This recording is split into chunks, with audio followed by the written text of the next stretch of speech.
Road ప్రమాదాలను నివారించడంలో భాగంగా రోడ్డు భద్రతపై ప్రజల్లో పెద్ద ఎత్తున అవగాహన కల్పించడం కోసం ప్రభుత్వం కృషి చేస్తుందని జిల్లా కలెక్టర్ బి చంద్రశేఖర్ తెలిపారు. ఇందులో భాగంగా రాష్ట్ర ప్రభుత్వం ప్రజాపాలన ప్రగతి ప్రణాళిక 99 రోజుల కార్యాచరణ సందర్భంగా అరైవ్ అలైవ్ కార్యక్రమాన్ని నిర్వహిస్తున్నట్లు చెప్పారు. ప్రజాపాలన ప్రగతి ప్రణాళిక కార్యక్రమంలో భాగంగా ఈ నెల 13 నుండి 18 వరకు నిర్వహించనున్న అరైవ్ అలైవ్ కార్యక్రమం సందర్భంగా సోమవారం రవాణా శాఖ ఆధ్వర్యంలో రవాణా శాఖ కార్యాలయంలో ఏర్పాటు చేసిన అవగాహన కార్యక్రమానికి ఆయన ముఖ్య అతిథిగా హాజరయ్యారు. రోడ్డు ప్రమాదాలను నివారించడంలో భాగంగా ప్రతి ఒక్కరూ ట్రాఫిక్ నిబంధనలు తప్పనిసరిగా పాటించాలని అన్నారు. ద్విచక్ర వాహనదారులు హెల్మెట్ ధరించడం, కారులో ప్రయాణించేవారు సీట్ బెల్ట్ వినియోగించడం తప్పనిసరి అని అన్నారు. వాహనానికి సంబంధించిన పత్రాలు కలిగి ఉండడం, వాహనం సరిగ్గా ఉండేలా చూసుకోవడం ప్రతి ఒక్కరి బాధ్యత అని పేర్కొన్నారు. పిల్లలకు కూడా హెల్మెట్ ధరించే అలవాటు చేయాలని కోరారు.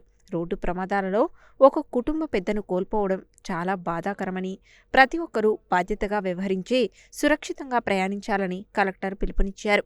రోడ్డు భద్రత మీద రూపొందించిన వివిధ రకాల పోస్టర్లను, ప్రచార రథాన్ని కలెక్టర్ ఆవిష్కరించారు. అనంతరం జిల్లా కలెక్టర్ మీడియా ప్రతినిధులతో మాట్లాడుతూ రోడ్డు ప్రమాదాల నివారణకు గాను గ్రామాలు, మున్సిపాలిటీలలో ఇదివరకే రోడ్డు భద్రత కమిటీలు వేసుకోవడం జరిగిందని, వీరి ద్వారా రోడ్డు భద్రతపై విస్తృత అవగాహన కార్యక్రమాలు నిర్వహించామని కలెక్టర్ తెలిపారు. జిల్లాలో ఉన్న 5 నేషనల్ హైవేలు, 2 స్టేట్ హైవేలపై తరచుగా జరుగుతున్న రోడ్డు ప్రమాదాలను గుర్తించి వాటి నివారణకు ప్రత్యేక చర్యలు చేపడుతున్నామని, ప్రమాదాలకు గురయ్యే ప్రాంతాల్లో జీబ్రా క్రాసింగ్లు, స్పీడ్ బ్రేకర్లు, వార్నింగ్ లైన్లు ఏర్పాటు చేసి ప్రజల భద్రతకు ప్రాధాన్యత ఇస్తున్నామని చెప్పారు. పాఠశాల విద్యార్థుల్లో రోడ్డు భద్రతపై అవగాహన పెంపొందించేందుకు ప్రత్యేక కార్యక్రమాలు నిర్వహిస్తున్నామని, చిన్నారులు ట్రాఫిక్ నియమాలు పాటించేలా ప్రోత్సహిస్తున్నామని తెలిపారు.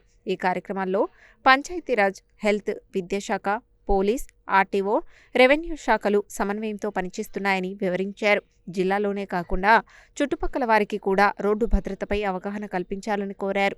ఈ రోడ్డు భద్రత వారోత్సవాల ద్వారా జిల్లాలో ప్రమాదాల సంఖ్య తగ్గి ప్రజల్లో భద్రతపై చైతన్యం పెరుగుతుందని జిల్లా కలెక్టర్ ఆశాభావం వ్యక్తం చేశారు.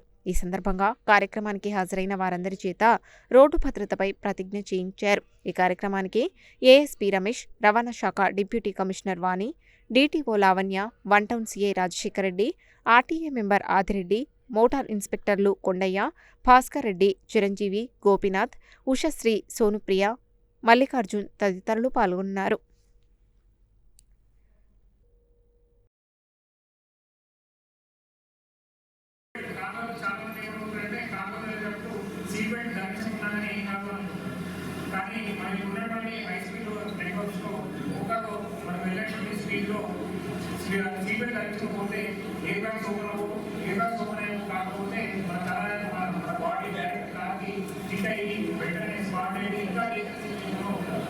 సో మనం నడుపుతున్నటువంటి వెహికల్ ఏదైతే ఉందో ఆ వెహికల్లో బైక్ అయినా, కార్ అయినా, బస్ అయినా, లారీ అయినా, టీసీఎం అయినా, ఆటో అయినా, ఏదైనా సరే కంపల్సరీగా సీట్ బెల్ట్ అనేది మనం పెట్టుకోవాల్సినటువంటి బాధ్యత మనందరి మీద ఉన్నది. అట్లాగే మనతో పాటు మనకు ఉన్నటువంటి మన చుట్టూ ఉన్న వాళ్ళకి కూడా అది ధరించాల్సినటువంటి అవసరం ఎంతైనా ఉంది. సో ఇప్పుడు మీరు స్కూళ్ళలో చూసే ఉంటారు. స్కూళ్ళలో చాలా మంది మీరు మీ పిల్లల్ని స్కూల్ తీసుకెళ్తారు. అవునా కదా? పిల్లలు స్కూల్ తీసుకెళ్ళడం మార్నింగ్ టైం అవుతుందని చెప్పి పిల్లల్ని తీసుకొని డైరెక్ట్ స్కూల్ తీసుకెళ్తారు. స్కూల్ తీసుకెళ్ళినప్పుడు కొన్నిసార్లు చూస్తే స్కూల్ దగ్గర ఒక వెహికల్ మీద 2 పిల్లలు 3 పిల్లలు తీసుకొని అయిపోతారు.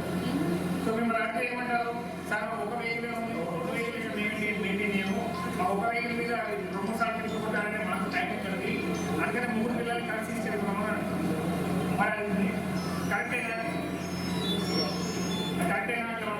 మనం హెల్మెట్ పెట్టుకున్నాము, మన పిల్లలు హెల్మెట్ పెట్టుకునేము, పెట్టుకొని అట్లనే తీసుకొని స్కూల్కి వెళ్తున్నాము. దాంట్లో ఎక్కడైనా చిన్న బ్యాలెన్స్ ఎక్కడైనా యాక్సిడెంట్ అయితే దాన్ని మన ఎవరు బాధిస్తుంది. మనము మన పిల్లలు, మన కుటుంబ సభ్యులతో పాటు పక్కన ఉన్న వాళ్ళకు కూడా ఇబ్బంది పెట్టేటువంటి పరిస్థితి మనము ఉండడం జరుగుతుంది.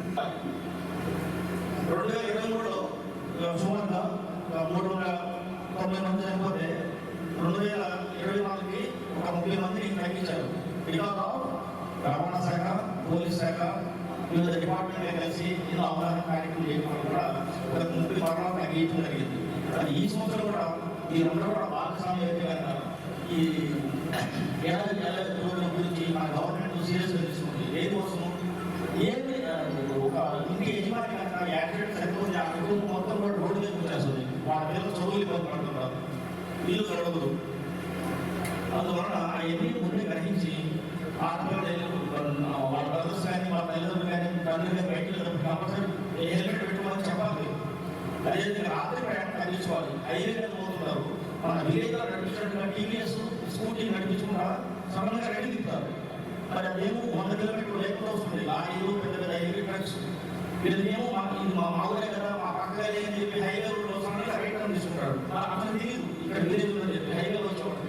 అక్కడ ఎంతో ప్రాణాలు